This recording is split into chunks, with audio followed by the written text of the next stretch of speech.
Untuk kami sendiri, Bisnet, kami penyedia jasa internet melalui fixed line kabel. Khusus untuk di era pandemik ini, untuk sektor B2C, retail, atau penggunaan pelanggan untuk perumahan, itu kami sampai saat ini melihat traffic dari total traffic kenaikan itu sudah sampai di 30% dari sebelum pandemik saat ini, Mbak.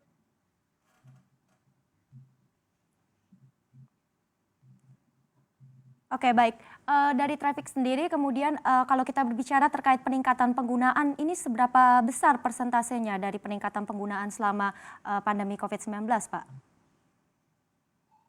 Kalau untuk penggunaan sendiri, dari data yang kami terima sampai hari ini, kami melihat peningkatannya cukup signifikan pertumbuhan untuk pengguna dari consumer market, khususnya untuk perumahan, itu sampai sekarang sudah di titik 40%, dan kita melihat ini akan bertambah terus setiap harinya.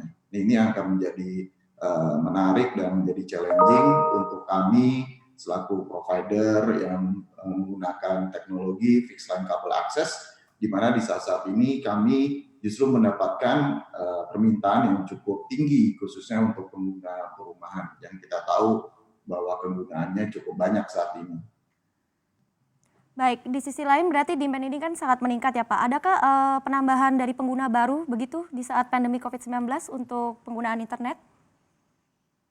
Ya, jadi begitu WFA ditetapkan dan diharuskan, kemudian diikuti dengan belajar yang sebelumnya di sekolah, kemudian diharuskan belajar dari rumah, tentu peningkatannya cukup signifikan dari sisi pertumbuhan pelanggan, karena yang dibutuhkan saat ini dari sisi pelanggan bukan hanya koneksi internet, tapi yang dibutuhkan juga koneksi internet dengan kapasitas yang bisa memenuhi kebutuhan pelanggan. Karena terus terang dengan adanya pandemik ini kebutuhannya sangat berbeda dari sebelumnya, khususnya untuk traffic perumahan. Yang dulunya internet hanya digunakan sebagai dari sisi entertainment, kemudian dari sisi untuk mencari informasi, dan sekarang berubah bagaimana mereka bisa doing business, kemudian belajar, kemudian bekerja, dan belajarnya juga berbeda ya, bukan hanya cuma dari sisi mendownload kurikulum, tapi ini lebih ke interaktif, jadi seperti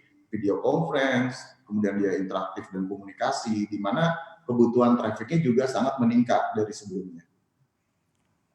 Baik, itu tadi dari sisi pola perubahan pelayanan juga ya Pak ya berarti. Kalau dikalkulasikan berapa persen ini peningkatannya sejauh ini? Kalau untuk pertumbuhan pelanggan saat ini kami sudah di titik 40%, Mbak. Jadi pertumbuhan pelanggannya cukup baik di sisi retail, kemudian total traffic di sisi retail ini cukup naik juga, sudah sampai di 30%. Ya tadi seperti saya sebutkan, nggak cuma sekarang ini traffic internet nggak cuma sebatas dipakai untuk bekerja, dipakai untuk belajar, tapi ada juga beberapa aktivitas yang sebelumnya dilakukan secara fisik kemudian harus semua dipindahkan ke rumah. Contohnya seperti berolahraga, sekarang juga banyak instruksi-instruksi melalui konten-konten yang baru menghadirkan bagaimana berolahraga di rumah melalui over internet, sampai juga melakukan kegiatan-kegiatan keagamaan seperti beribadah yang saat ini juga masih banyak keterbatasan yang harus dilakukan over streaming. Jadi bisa kita bilang internet saat ini menjadi critical teknologi atau komunikasi yang memang mendukung bisa terjadinya WFA dan online school